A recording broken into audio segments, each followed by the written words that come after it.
안녕하세요. 트렌드 코리아 톡톡 진행을 맡은 고혜림입니다. 오늘 첫 순서는 인물에 대해서 더 깊이 있게 알아가 보는 시간, 가까이 톡 시간인데요. 오늘은 배우 이구름님과 함께하는 시간 가져보도록 하겠습니다. 안녕하세요. 네, 안녕하십니까.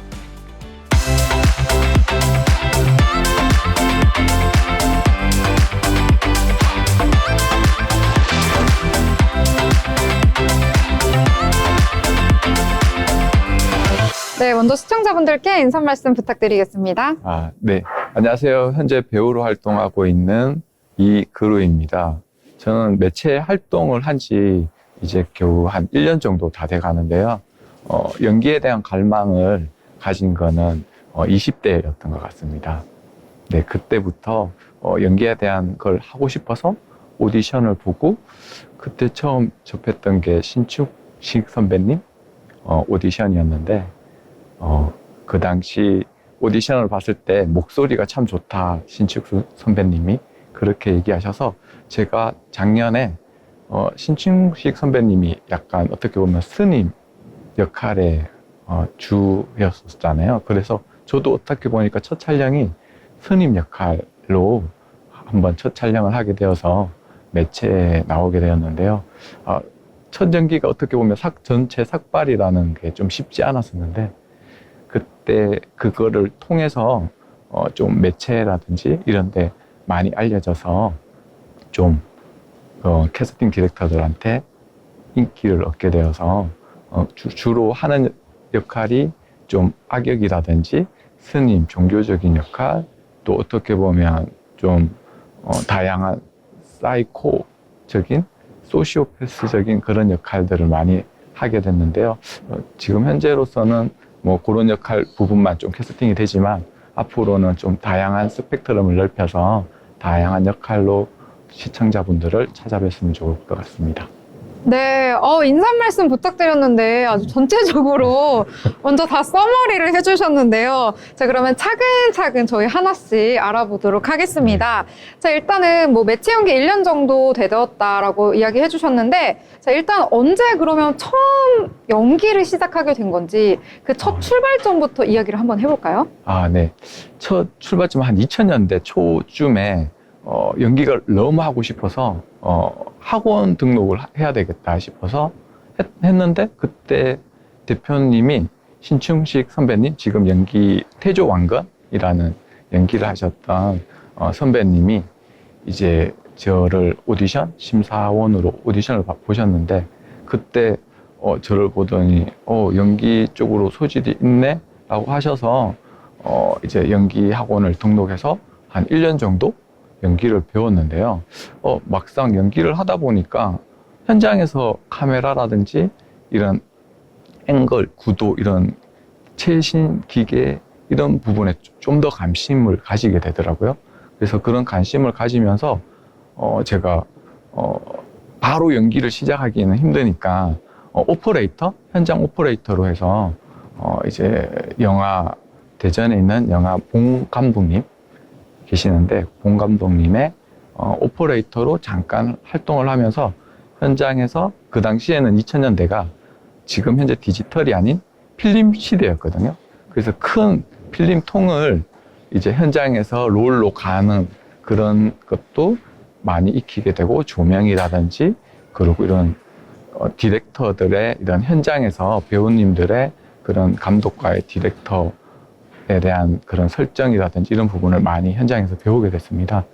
그때부터 이제 저는 연기 쪽보다는 어떻게 보면 그 영화라든지 이런 드라마의 현장 쪽에 좀 더 관심이 가서 대학을 이제 사진 영상이나 사진 시각 디자인을 전공을 하게 됐습니다. 그러면서 계속 연기에 대한 갈망을 꿈꿔왔던 것 같아요. 그럼 어찌 보면은 2000년대 초에 학원을 등록하면서부터 연기 생활이 시작되었다라고 볼 수가 있겠네요. 네. 이쯤에서 굉장히 궁금한 게 학창 시절에는 좀 어떤 성격이었는지 그것도 궁금해요. 학창 시절에는 제가 거의 아이 성향, 내향적인 성향이라서 그런데 이게 막상 카메라라든지 장비를 통해서 이런 그 모델이라든지 이런 피사체를 소통을 하려면은 아이 성향으로는 절대 소통을 할 수가 없겠더라고요.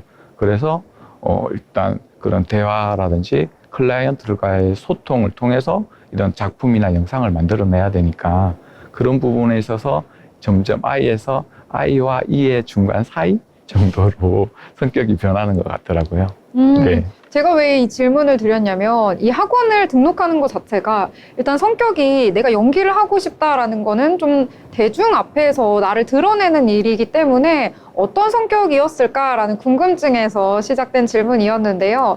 자, 그러면 현재는 또 어떤 활동을 하고 있는지 이 부분도 이야기해 주시면 좋을 것 같습니다.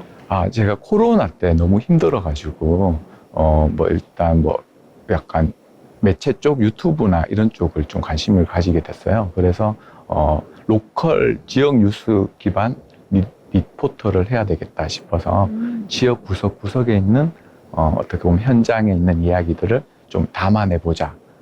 왜냐면 어차피 제 전공이 영상 사진 쪽이다 보니까 그쪽으로 담아서 이제 지역을 소개하고 알리는 역할을 해보자 했는데 어느새 축제라든지 이런 부분에 다니다 보니까 구독자가 한 10만 정도 예, 유튜버가 됐더라고요. 근데 이게 컨셉이 그냥 나온 게 아니라 그 당시에 기웅아재라는 TBC 방송국에 그런 리포터를 하시는 컨셉을 가지신 선배님이 계셨어요. 그 기웅아재 리포터 선배님한테 선배님 제가 이 선배님 컨셉으로 유튜브 채널을 한번 해보겠습니다 해서 시작된 게 이제 지역 기반 로컬 뉴스에서 동네 소식을 전하는 소식통, 줄여서 동네통이라는 유튜브 채널을 운영하면서 지역 곳곳에 이제 소식을 알리고 그로 인해서 일반인들도 리포팅을 하게 되거든요. 하면서 구독자가 점차 축제에서 막 1000명의 구독자가 있다면 지역 동네에서 몇백 명, 약간 시장 상인의 회장님들 이런 식으로 해서 거의 지역에 탄탄한 애정이 묻어나는 구독자들이 많았던 것 같습니다. 알고 보니까 인플루언서셨군요. 정말 예상치도 못했던 이야기가 나왔는데 10만 구독자라고 하니까 저도 굉장히 매력적으로 느껴지고 이따가 한번 이야기를 해보면 좋지 않을까라는 생각이 드는데요. 자, 그러면 또 연기 활동 쭉 해보시고 인플루언서로도 활동하고 있으시지만 여러 가지 일이 있다 보니까 기억에 남는 에피소드 이런 것들도 많이 있을 것 같아요. 그중에 한 가지 정도 소개해 주시면 어떨까요? 제가 작년에 그 사람 경허 성사라는 영화를 찍게 됐는데요.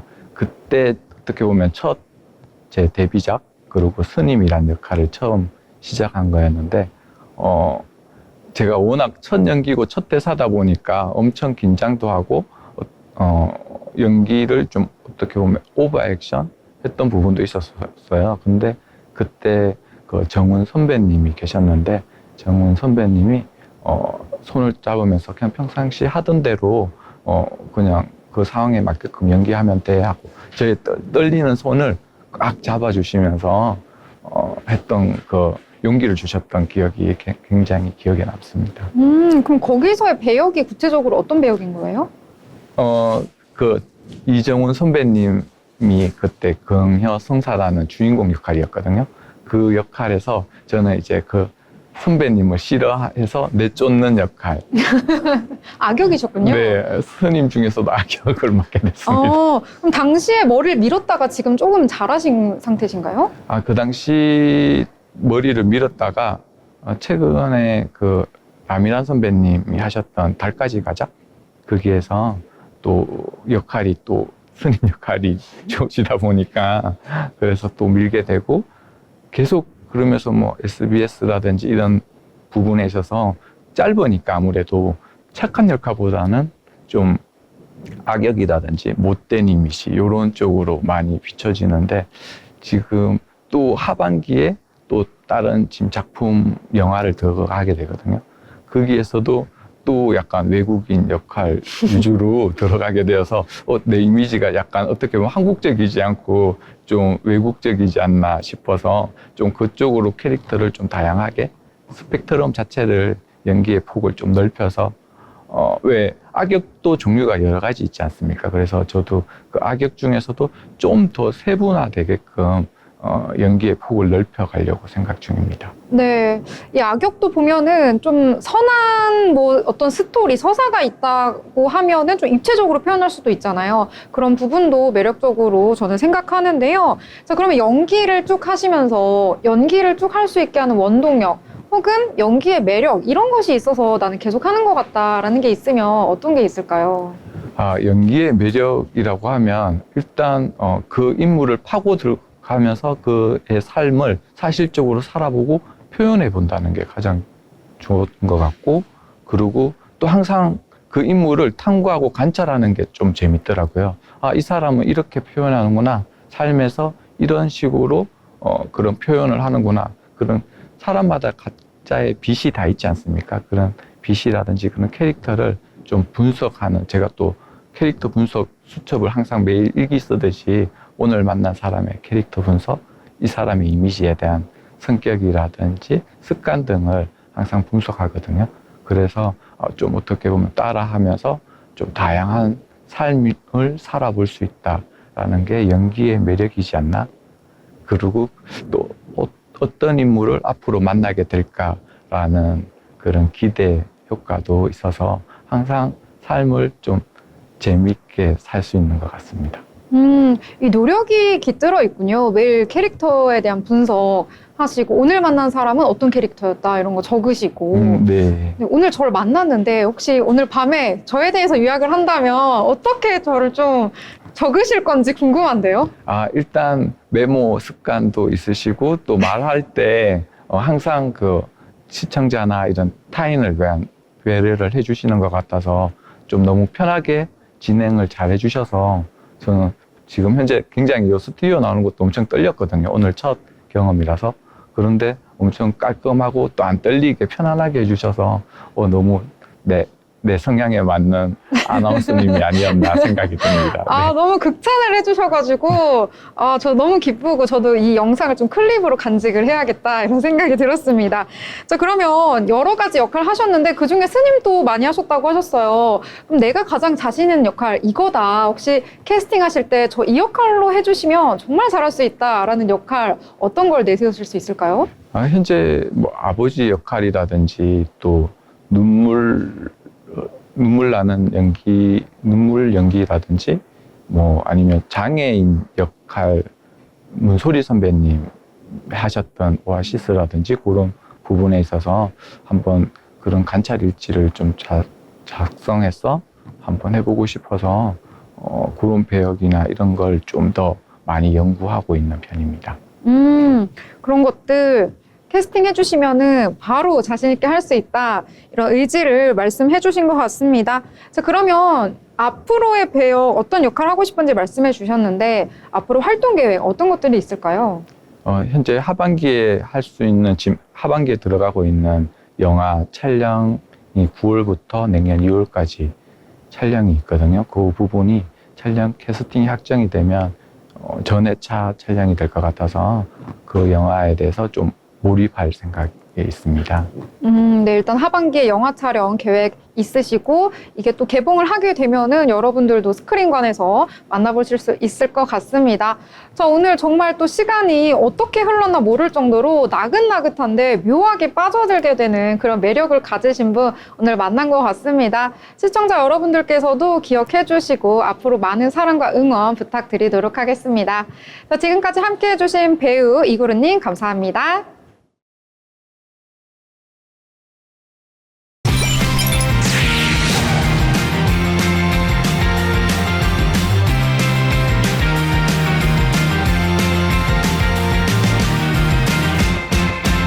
네, 이번 시간은 김효빈 아나운서와 함께하는 경제톡톡 시간입니다.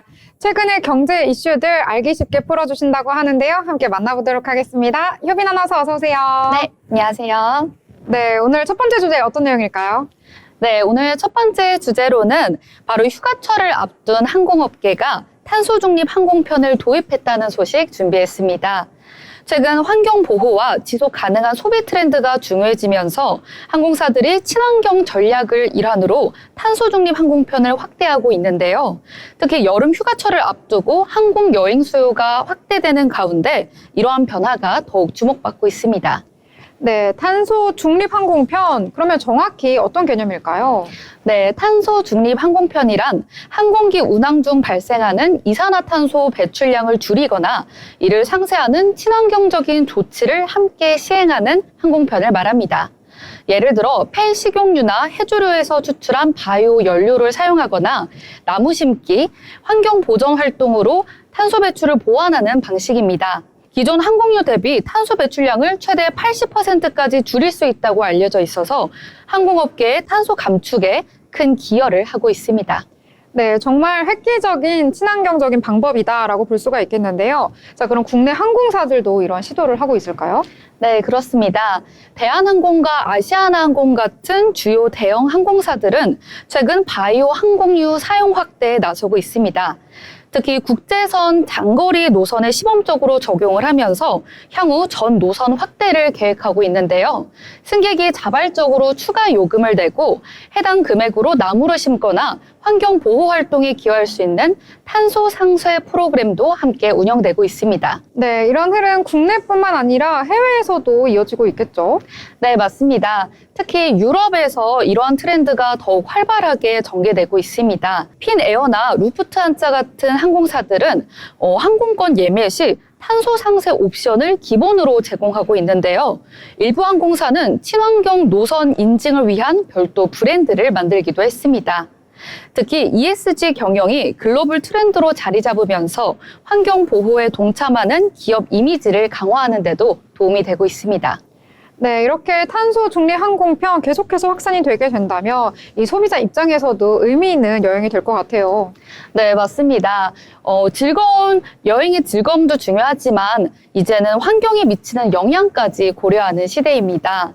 앞으로는 탄소 중립 항공편이 단순한 옵션이 아니라 선택의 기준이 되는 날이 올 거라는 전망도 나오고 있습니다. 네, 앞으로의 여행은 가치 소비의 일환이다라고 볼 수도 있겠습니다. 자, 그러면 두 번째 주제로 넘어가 보도록 하겠습니다. 요즘에 반려동물 키우는 가구 굉장히 많이 보이는데요. 이와 관련된 주제 준비를 하셨다고요? 네, 맞습니다. 두 번째 주제로는 반려동물 시장의 펫테크 열풍 이야기 준비해 봤습니다. 최근 반려동물을 키우는 인구가 꾸준히 늘어나면서 관련 산업도 폭발적으로 성장하고 있는데요. 특히 첨단 기술이 접목된 펫테크 제품들이 큰 주목을 받고 있습니다. 네, 테크 여러 가지 들어봤는데 펫테크라는 말 조금은 생소할 수 있을 것 같습니다. 어떤 제품들을 일컫는 걸까요? 네, 펫테크는 반려동물을 위한 스마트 기기를 말합니다.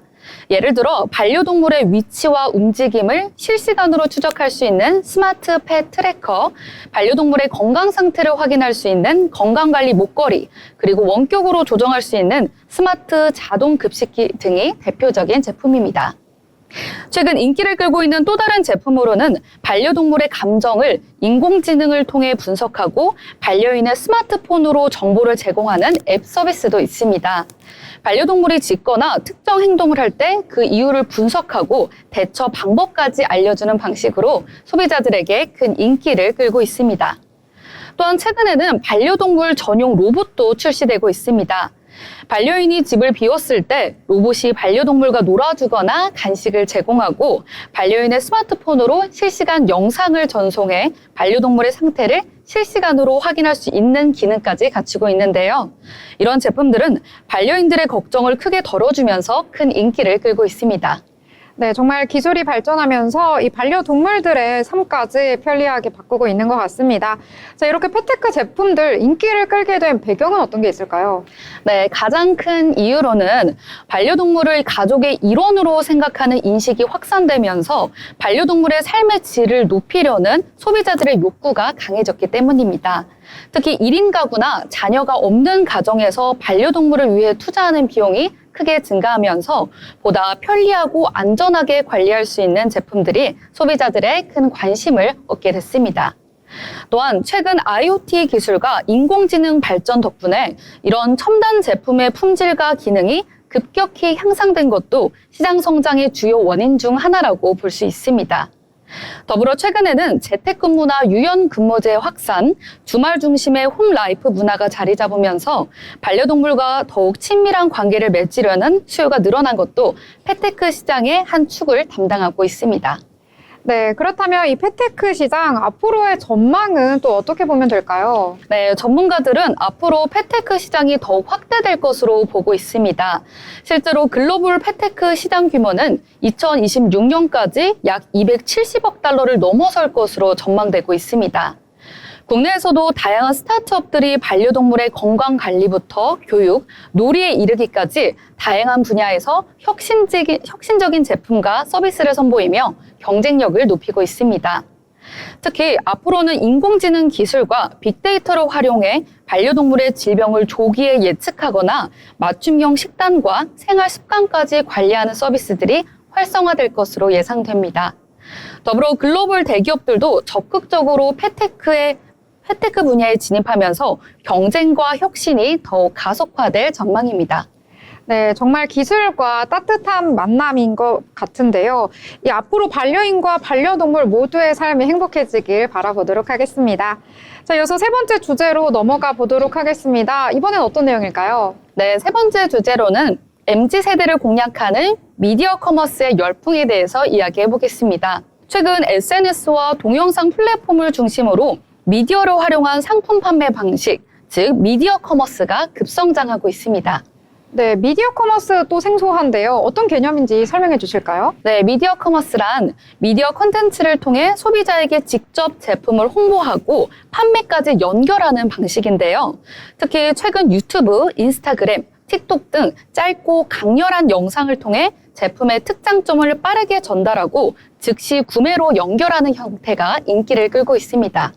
네, 그렇군요. 이런 미디어 커머스, 특히나 MZ세대들에게 인기를 끌고 있다고 하는데 그 이유는 뭘까요? 네, 무엇보다 MZ세대가 정보를 얻고 소비 결정을 하는 주요 플랫폼이 SNS와 영상 중심의 미디어라는 점에서 찾을 수 있습니다. 이 세대는 빠르게 소비할 수 있는 짧은 영상에 익숙하고요. 실제 사용자들의 생생한 후기를 통해 신뢰감을 얻는 경향이 강합니다. 특히 인플루언서나 크리에이터들이 제품을 실제로 사용하는 모습을 보여주며 자연스럽게 홍보하는 방식은 신뢰감을 높이는 데 효과적입니다. 또한 라이브 커머스 형태로 실시간 소통을 통해 즉각적인 피드백과 질문에 답해주면서 소비자의 관심과 구매율을 높이고 있습니다. 네, 그렇다면 이와 관련해서 성공 사례도 들어볼 수 있을까요? 네, 대표적으로 패션 및 뷰티 분야에서 미디어 커머스가 활발하게 이루어지고 있습니다. 예를 들어 특정 뷰티 브랜드가 인플루언서와 협업을 해서 짧은 영상을 올렸는데요. 제품 출시 직후 몇 시간 만에 완판되는 사례가 빈번하게 일어나고 있습니다. 또한 중소기업이나 신생 브랜드들도 별도의 큰 광고비 없이 SNS 컨텐츠와 라이브 방송만으로도 높은 판매율과 브랜드 인지도를 단기간에 올리는 성과를 거두고 있습니다. 네, 정말 빠르게 변화하고 있는 마케팅 시장인 것 같습니다. 자, 그러면 이 시장의 전망 어떻게 볼 수 있을까요? 네, 전문가들은 미디어 커머스의 시장이 앞으로 더욱 폭발적으로 성장할 것으로 보고 있습니다. 실제로 미디어 콘텐츠와 커머스를 융합한 형태는 계속 진화하면서 보다 다양한 분야와 플랫폼으로 확장될 것으로 보입니다. 앞으로 기업들이 어떻게 미디어 콘텐츠를 활용해 소비자와의 소통을 강화할지 더욱 주목이 됩니다. 네, 앞으로 미디어 커머스와 또 소비자들의 소비 방식 크게 변화할 수도 있다라는 점 참고해 보시면 좋을 것 같습니다. 자, 오늘도 흥미로운 소식 함께 알아봤습니다. 지금까지 김효빈의 경제톡톡이었습니다.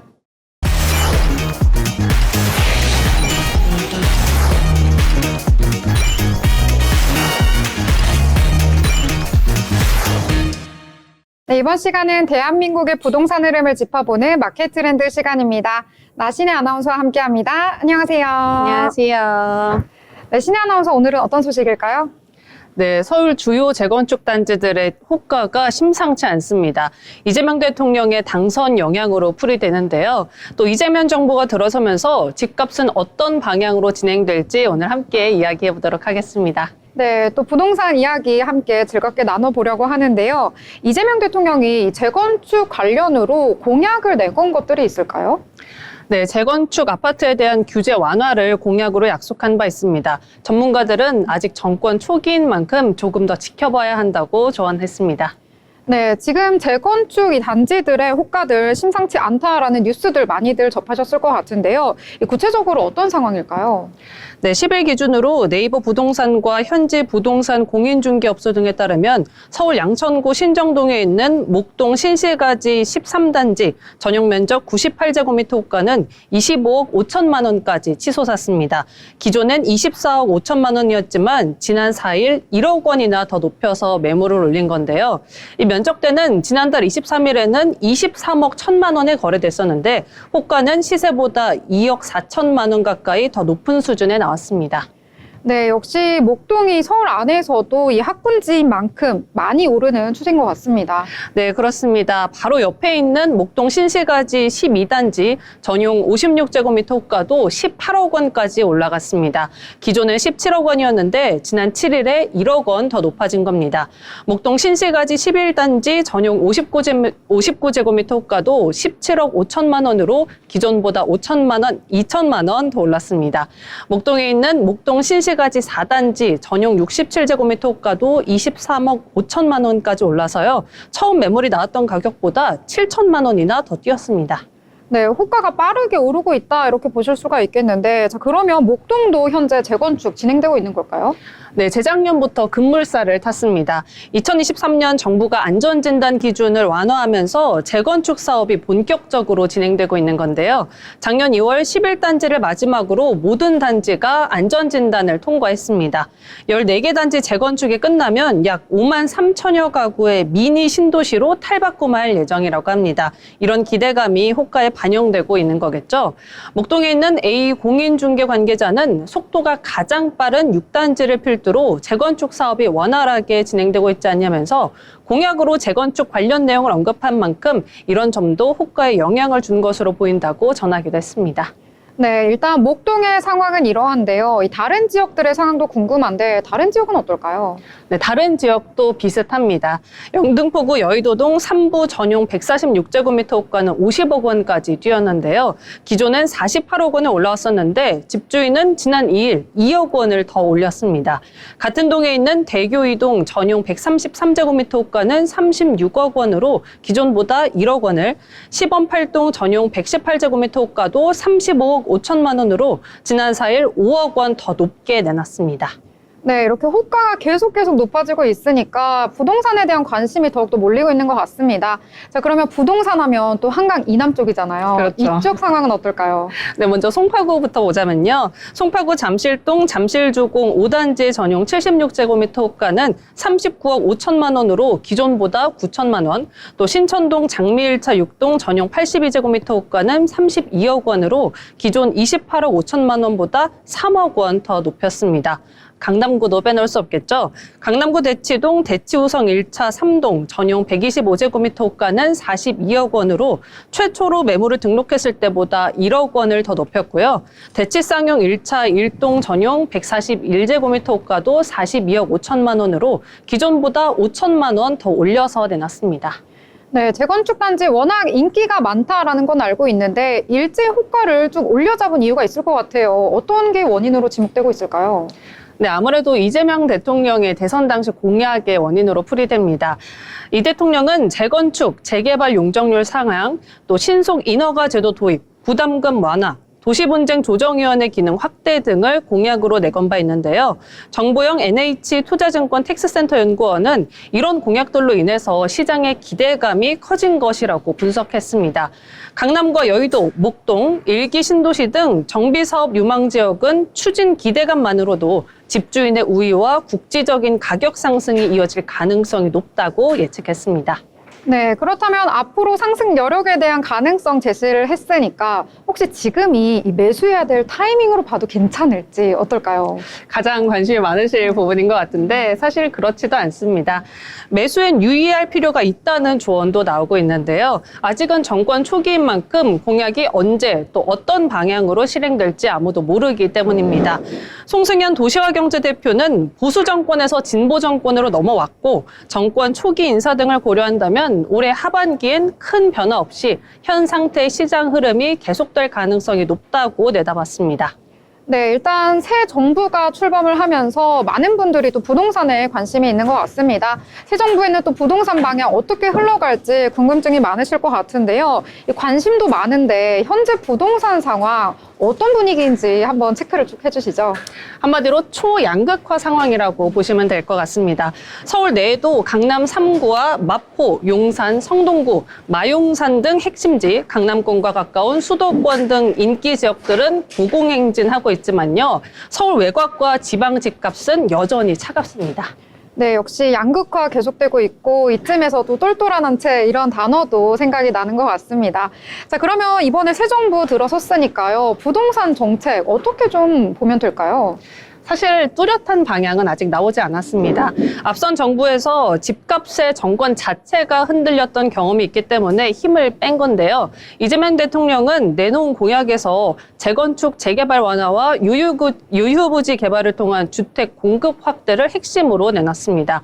여기에 세금으로 집값을 잡지 않겠다는 의견도 내비쳤죠. 다만 구체적인 내용이 담기지 않아 아직은 이렇다 할 시장 영향을 가늠할 수가 없습니다. 네, 앞서도 아직은 두고 봐라라고 이야기해 주셨는데요. 자, 그럼 앞으로가 중요할 것 같은데 앞으로의 변화, 어떤 변화점이 있을까요? 네, 오는 7월에 예정된 3단계 스트레스 총부채 원리금 상환 비율 DSR입니다. 대출 총액이 줄어서 돈을 끌어오기 어려워진 만큼 집값이 튀어오를 가능성이 작다는 분석도 나옵니다. 네, 그렇군요. 양극화 계속해서 이야기 나오고 있는데 이 부동산 양극화 지금은 어느 수준인지 이 부분도 이야기해 주시면 좋을 것 같아요. 네, 4월 한국부동산원이 발표한 주간 아파트 가격 동향에 따르면 서울 집값은 지난해 말 대비 현재까지 1.83% 상승했고요. 집값 상승을 견인하고 있는 지역은 역시 핵심지입니다. 강남권에선 강남 3구가 시세를 이끌고 있고요. 송파구가 5.6%로 가장 큰 폭의 상승률을, 강남구가 5.18%, 서초구가 4.72% 상승했습니다. 강북권에선 역시 마용성이겠죠. 성동구가 3.15% 뛰었고 마포구가 2.63%, 용산구가 2.57% 상승했습니다. 네, 이런 상황 계속되고 있다면 역시 강남 인근에도 영향을 받고 있을 것 같습니다. 이 부분은 또 어떻게 될까요? 네, 맞습니다. 강남구와 가까운 강동구는 2.13%, 영등포구는 1.9%, 동작구 1.62% 등 상승했고요. 강북권에선 광진구 1.74%, 종로구 0.89% 등이 상승했습니다. 경기도에선 과천과 분당 등 실수요자들의 관심이 많은 지역의 집값이 강세를 보이고 있습니다. 네, 아까도 양극화 이야기를 했고 또 계속해서 서울 중심지와 외곽의 차이가 심해지고 있다라고 했는데 떨어지는 쪽 지역 분석도 해보면 좋을 것 같아요. 네, 서울 외곽이 대표적입니다. 서민주거지인 노도강은 지난해 말 대비 현재까지 집값이 하락 중입니다. 노원구가 0.19% 내려서 가장 큰 폭의 하락세를 기록했고요. 도봉구 0.16%, 강북구 0.06% 하락했습니다. 노도강과 가까운 중랑구도 0.11% 내렸습니다. 지방 상황은 더 심각합니다. 지방 집값은 올해 들어 0.92% 하락했는데요. 6대 광역시는 1.17% 하락했고 5대 광역시로 좁히면 1.28% 하락한 것으로 집계됐습니다. 9개도 0.53% 하락, 8개도 0.69% 하락 등 어떤 식으로 집계해도 일제히 하락 중입니다. 한 전문가는 현 시장을 평가하자면 지난해 비상계엄 사태부터 시작해 현재 대선 국면까지 정책 등의 큰 변화가 없었고 변화가 없었기 때문에 거래 자체도 활발하게 이루어지지 않고 있다면서 사실상 정체 상태라고 보는 게 맞을 거라고 말하기도 했습니다. 이런 가운데 일부 지역의 수요가 몰리면서 양극화란 현상이 나타나고 있는 것이라고 분석했습니다. 네, 이렇게 분석 자세하게 해주셨는데요. 자, 일단 이재명 정부 아직은 부동산 정책에 대한 뚜렷한 방향이 없다라고 이야기를 하셨는데 그러면 지난 대선 공약들 어떤 것들이 있는지 짚어보면은 앞으로도 좀 예측을 할 수 있지 않을까 싶습니다. 전에 공약들 어떤 것들이 있었을까요? 네, 사실 대선 과정에서도 부동산 공약이 크게 뚜렷하게 보이진 않았습니다. 지난 2월 서울 일부 지역에서 토지거래 허가구역을 해체해서 집값이 급등한 것을 계기로 계기로 서울 핵심지를 토지거래 허가구역으로 확대 지정했는데요. 대선 후보들은 부동산 공약을 섣불리 내놨다간 역풍을 맞을 위험이 있다고 판단하고 부동산 공약 자체를 전면에 내세우지는 않았습니다. 이재명 대통령도 역시 마찬가지였습니다. 이 대통령은 지난달 28일 한 라디오 인터뷰에서 진보 정권은 기본적으로 세금을 부과한다든지 소유를 제한한다든지 수요 억제 정책을 했는데 그런데 시장이 이걸 이겨내더라. 이제는 세금으로 집값 잡는 일을 하지 않겠다고 말한 바 있습니다. 네, 그렇군요. 일단은 집값을 잡는다 하면은 세금으로 때려잡는다 이런 얘기 많이 나오는데 그럼 세금 말고 어떤 방법을 취하는 건가요? 네, 지난 29일 유서에서는요, 강남 서초에서 세금으로 수요를 억제하지 않고 공급을 늘려서 적정 집값을 유지하는 방향으로 가겠다고 했습니다. 또 한 유튜브 방송에서는요, 규제하는 순간 대중들에게 집값이 오르는 신호를 주는 것이라며 시장 원리대로 가야 한다고 강조하기도 했습니다. 네, 일단 세금 부과에 대해서는 부정적 입장을 밝혔다라고 볼 수도 있겠는데요. 그럼 이 부분과 관련해서 전문가들의 의견은 어떻게 나왔을까요?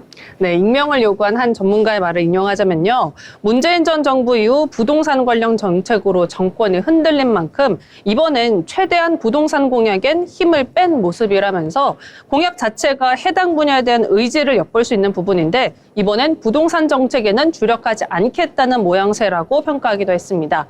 이 관계자는 아직 세부적인 정책이 나오지 않아 시장에 어떤 영향을 미칠지 가늠하기 어려운 상황이라고 평가하면서 보수 정권에서 진보 정권으로 넘어왔고 정권 초기 인사 등을 고려한다면 올해 하반기엔 큰 변화 없이 현 상태의 시장 상황이 지속될 가능성이 높다고 판단하기도 했습니다. 네, 그렇다면 3단계 스트레스 DSR 이것도 변수로 작용할 것 같아요. 네, 맞습니다. 오는 7월 1일부터 수도권에는 1.5%의 3단계 스트레스 DSR이 붙는데요. 비수도권에는 2단계 스트레스 금리인 0.75%가 올해 12월 말까지 적용됩니다. 1단계 시행 당시에는 은행권 주택담보대출의 0.38포인트의 스트레스 금리가 적용됐고 지난해 9월에는 2단계로 접어들면서 1.2%포인트로 상향됐습니다. 스트레스 DSR은 대출을 심사할 때 차주의 상환 능력을 보다 엄격하게 평가하는 제도인데요. DSR은 한 해 동안 갚아야 하는 대출 원리금 상환액을 연간 소득으로 나눈 값입니다. 주택을 구입할 때 소득 수준에 비해 대출을 과도하게 받지 말라는 취지로 만들어졌습니다. 네, 그러면 이번 정부가 가장 시급하게 해결해야 될 과제 어떤 것이 있을지 저희 한번 요약을 해볼까요? 네, 전문가들은 일제 양극화를 지목했는데요. 양극화는 이 똘똘한 한 채를 선호하는 기조로 더 심화됐죠. 똘똘한 한 채는 다주택자 규제에서 비롯됐습니다. 문재인 전 정부 당시 다주택자에 대해 취득세, 부유세, 양도소득세 등 집을 살 때, 가지고 있을 때, 또 집을 팔 때까지 모든 과정에서 세금을 매긴 바 있죠. 다주택자들은 가지고 있는 부동산 자산 중에 수익성이 낮은 물건을 우선순위에 두고 처분했습니다. 소위 잘 나가는 매물만 남기고 팔기 시작한 건데 결국에는 서울 핵심지 아파트가 선택받을 수밖에 없었습니다. 서울 외곽, 비서울은 수요가 감소했고요. 결국 가격이 내리면서 집값이 벌어지기 시작한 겁니다. 서울 부동산에 쏠린 수요를 지방으로 분산해야 한다는 시각도 있는데요. 하명진 우리은행 부동산 리서치랩장은 이제는 지방에서 집을 몇 가구 가지고 있느냐 마냐는 중요하지 않은 상황이라면서 지방에 한해서라도 다주택자에 대한 규제를 완화해 지방 미분양 물량을 해소할 필요가 있다고 설명했습니다. 네, 이렇게 부동산 상황에 대해서 함께 알아봤습니다. 지금까지 나신혜 아나운서와 함께한 마켓 트렌드였습니다.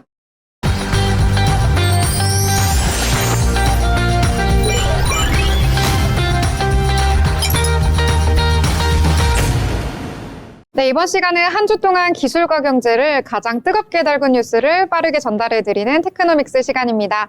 임나은 아나운서와 함께합니다. 안녕하세요. 안녕하세요. 네, 오늘은 또 어떤 소식 전해주실까요? 네, 오늘은 탄소와 관련 있는 소식을 전해드리려고 합니다. 그럼 본격적으로 어떤 소식인지 말씀드리려고 하는데요. 예전에 탄소라고 하면 이산화탄소, 그리고 기후위기와 같은 그런 부정적인 인식이 많았는데요. 요즘은 감축한 탄소가 돈이 되는 시대가 왔습니다. 우리가 숨쉬는 공기 속의 이산화탄소를 정확히 측정해서 줄이면요. 그만큼 크레딧으로 거래할 수 있다는 건데요. 말 그대로 탄소 크레딧입니다. 게다가 지금은 위성, 드론, 이렇게 AI 기술을 활용해서도 측정할 수 있다고 하는데요. 탄소를 줄이는 것도 중요하지만 얼마나 줄였는지를 증명하는 게 가장 중요하다고 합니다. 그래서 오늘은요, 탄소 크레딧, 돈이 되는 시대, 탄소 시장의 기술 전쟁이라는 제목으로 한번 기술 트렌드와 기업 전략까지 짚어보겠습니다. 네, 탄소와 관련된 이야기 한번 자세하게 알아보도록 하겠습니다. 자, 그러면 본격적으로 시작을 해볼 텐데요. 첫 번째 챕터, 이번 주 가장 주목을 받은 기술 뉴스입니다. 자, 먼저 전 세계에서 운영되고 있는 탄소 시장부터 알아보면 좋을 것 같은데 어떨까요, 상황이? 네, 탄소 시장은요, 먼저 크게 두 가지로 구분할 수 있습니다. 의무 시장과 그리고 자발적 시장으로 두 축으로 나뉘어서 운영이 되고 있는데요. 가장 대표적인 의무 시장은요, 유럽연합의 배출권 거래제입니다. 이유는 산업별로 기업의 배출 허용 총량을 설정하고 그 안에서 할당된 배출권을 기반으로 거래가 이루어지는데요. 이 시장은 단순한 친환경 정책이 아니라 엄연한 경제 시스템이자 산업 간 경쟁의 무대로 여겨지고 있습니다. 네, 일종의 탄소를 화폐처럼 활용하기 때문에 탄소 화폐다라고 보면 되겠는데요. 이런 제도는 유럽에서만 거래를 하고 있는 제도인가요? 유럽 말고도 다양한 나라에서 이뤄지고 있는데요. 먼저 우리나라부터 말씀드리겠습니다. 2015년부터 배출권 거래제를 시행하고 있고요. 현재는 제4차 계획 기간까지 접어들었습니다. 네, 중국은요, 2021년부터 전력 산업을 중심으로 국가 단위 배출권 거래제를 시행 중이고요. 미국은 연방 차원이 아닌 주 단위로 운영되고 있습니다. 캘리포니아 그리고 워싱턴 등이 활발히 운영 중이라고 합니다. 네, 유럽 외에도 우리나라라든지 중국, 미국까지 전방위적으로 퍼지고 있는 추세다라고 보면 되겠는데요. 자, 그러면 이 시장의 규모는 어떤 상황일까요? 네, 규모는요, 먼저 글로벌 시장으로 말씀드리겠습니다. 글로벌 탄소 시장의 가치는 약 9,490억 달러로 추산되고요. 이 중 EU ETS는요, 약 7,700억 유로로 전체의 87%를 차지합니다. 앞으로는 탄소 감축 실적이 탄소 국경세와 연결돼 수출에 직접적인 영향을 주는 변수가 되기 때문에 수출 기업에게는 탄소 감축 전략이 무엇보다 중요합니다. 네, 그러면 이제는 단순히 환경을 규제하는 것을 넘어서서요, 이 국가 간의 산업에 대한 경쟁, 그리고 또 기업의 지속 가능성, 이런 것들을 가리키는 핵심 지표다라고 보시면 될 것 같습니다. 자, 그러면 저희 다음 챕터로 넘어가 보려고 하는데요. 이번에는 기술이 바꾸는 경제 파트로 넘어가 보도록 하겠습니다. 이 탄소를 줄였다라고 주장을 한다면 그것을 어떻게 증명을 하느냐, 이 부분이 중요할 것 같은데 어떻게 이게 가능한 걸까요? 네, 여기서 활용되는 시스템 먼저 말씀드리겠습니다. AMRV 시스템인데요. 바로 세 글자입니다. 측정하고, 보고, 검증하는 시스템인데요. 요즘은 이 시스템이 디지털로 진화하고 있습니다. 최근에는 AI와 그리고 블록체인 기반으로 주목받고 있는데요. 위성과 드론으로 산림, 탄소 흡수량을 자동 측정하거나 그리고 블록체인의 감축 데이터가 자동으로 기록되는 시스템입니다. 카본 체인과 이런 여러 나라의 외국 스타트업들이 이 시장에서 빠르게 성장하고 있습니다. 네, 그렇다면 이 기술이 탄소 시장의 신뢰성을 높이는 역할을 하고 있다라고 이해해 주시면 될 것 같습니다. 자, 그러면 이런 흐름 한국 기업들도 어떻게 대응을 하고 있을 것 같아요? 어떤 방식을 취하고 있을까요? 네, 한국 기업도 몇 가지 말씀드리겠습니다. 먼저 포스코가 있는데요. 포스코가 대표적인 사례입니다. 수소 환원 제철을 개발하면서 자체적인 탄소 감축 기술 확보에 나섰고요. 이를 통해 국제 탄소 배출권 확보도 기대하고 있습니다. 네, 뿐만 아니라 SK 계열사도 말씀드릴 텐데요. SK 계열사 전반에서 탄소 회계 시스템을 도입했고요. 자발적 탄소 시장에도 참여해서 배출권을 확보하는 전략을 펼치고 있습니다. 네, 뿐만 아니라 한화화 그리고 LG화학도 있는데요. 이런 기업들은 RE100을 기반으로 전략을 강화하고 있습니다. 이제는 감축 자체만큼이나 데이터를 정확히 기록하는 능력이 기업의 ESG 평가 지표에 반영되기 때문에 디지털 MRV 도입이 필수 기술로 주목받고 있습니다. 네, 국내에서도 여러 기업들이 구축을 하기 위해서 노력을 하고 있는데요. 자, 이번에는 해외 기업들도 알아보면 좋을 것 같습니다. 변화에 해외 쪽에서는 어떻게 대응을 하고 있을까요? 네, 글로벌 기업도 말씀드리겠습니다. 글로벌 기업은요, 단순히 배출량을 줄이는 걸 넘어서 탄소 배출권을 확보하거나 그리고 감축 실적을 자산화하는 전략에 나서고 있습니다. 대표적으로 마이크로소프트부터 말씀드리겠습니다. 2030년까지 탄소 네거티브를 달성하겠다는 목표를 세웠는데요. 이를 위해 자사 운영에서 발생하는 직접 및 간접 배출을 거의 제로 수준으로 줄이고 공급망 등에서 발생하는 간접 배출은 2020년 대비 50% 이상 감축한 후 남은 배출량은 탄소 제거 프로젝트를 통해 상쇄할 계획입니다. 네, 특히 탄소 제거 프로젝트에 투자하고 있고요. 일부 프로젝트에서 데이터의 투명성을 위해 블록체인 기술을 활용하고 있습니다. 네, 뿐만 아니라 아마존도 있는데요. 아마존은 기후 서약을 통해 2040년까지 넷제로를 달성하겠다고 발표했습니다. 자사 물류 차량을 전기차로 전환하면서 전 세계 탄소 흡수 프로젝트에 직접 투자하고 있는데요. 또한 자사 공급망, 파트너와 기업 고객을 대상으로 고품질 탄소 크레딧을 제공하는 서비스를 시작으로 자발적 탄소 시장에서의 참여를 확대하고 있습니다. 네, 이제는 제품 하나를 만들더라도요, 이 원재료부터 배송까지 탄소 계산이 따라붙는다라고 보시면 될 것 같습니다. 네, 맞습니다. 탄소는요, 줄이는 기술 못지않게 줄인 것을 증명하고 거래하는 기술에 대한 투자가 기업 가치와 직결하는 시대가 올 것으로 보입니다. 네, 결국에 탄소를 감축하는 것 자체는요, 이 비용이 아니라 투자, 그리고 또 시장의 경쟁력을 확보하는 수단이 되고 있다라고 보실 수가 있겠습니다. 자, 그럼 이번에는요, 오늘 배운 여러 가지 내용들 핵심 용어로 한번 정리를 해보려고 하는데요. 이쯤에서 헷갈릴 수 있는 용어들 저희 차근차근 정리해볼까요? 네, 오늘도 두 가지를 가져왔는데요. 두 가지 모두 이전에 언급했던 것입니다. 그럼 첫 번째 용어부터 말씀드릴 텐데요. 탄소 배출권입니다. 탄소 배출권이란 말 그대로 국가나 국제기구로부터 기업이 일정량의 온실가스를 배출할 수 있도록 부여받은 권리인데요. 쉽게 말해서 탄소를 내뿜을 수 있는 허가증이라고 보시면 됩니다. 예를 들어서 어떤 회사가 연간 100톤까지 이산화탄소를 배출할 수 있는 권리를 받았는데 95톤만 사용했다면 남은 5톤을 다른 기업에게 판매할 수 있습니다. 네, 일종의 이 탄소 화폐, 즉 탄소를 이 돈처럼 거래하는 시대다, 이렇게 볼 수 있겠네요. 네, 맞습니다. 탄소 배출권 정확히 이해하셨고요. 두 번째 단어 말씀드리겠습니다. 아까도 한번 언급했는데요. 바로 MRV 시스템입니다. MRV는요, 즉 측정하고 보고 검증하는 체계 세 가지를 외우시면 되는데요. 특히 최근에는 이 MRV가 AI와 그리고 블록체인 기반으로 디지털화되고 있다는 것까지 기억하시면 좋겠습니다. 네, 그럼 기술이 탄소를 감축하는 데 있어서요, 이 신뢰성을 보장해주는 역할을 한다라고 보면 되겠고요. 또 이제 탄소를 줄이는 기술뿐만 아니라 이 줄였다라는 거를 인증할 수 있는, 이 증명하는 기술도 경쟁력이 되고 있다라고 보시면 될 것 같습니다. 오늘 배운 두 가지 용어들 기억을 해두시면 좋을 것 같은데요. 자, 오늘 이렇게 흥미로운 경제 이야기 한번 다뤄봤는데 정리를 이번에는 해보도록 하겠습니다. 어떻게 좀 정리해보면 좋을까요? 네, 한 줄 요약을 말씀드린다면요. 탄소를 줄이는 시대, 바로 경쟁력이다 라고 말씀드릴 수 있겠는데요. 탄소 배출권은 이제 산업 경쟁력의 기준이 되었습니다. 기업의 미래 가치, 투자 유치, 글로벌 수출까지 모두 연결되는 기술 기반의 새로운 통화 질서가 되고 있으니까요. 탄소 배출권이라는 키워드 꼭 기억해 주시면 좋겠습니다. 네, 이제는 탄소를 줄이는 것 자체도 중요하긴 하지만 얼만큼의 탄소를 줄였는지 이것을 증명해내는 게 더욱더 중요해지는 것 같습니다. 다음 주에도 세상을 움직이는 기술과 경제 이야기로 찾아뵙도록 하겠습니다. 지금까지 임나연 아나운서의 테크노믹스였습니다.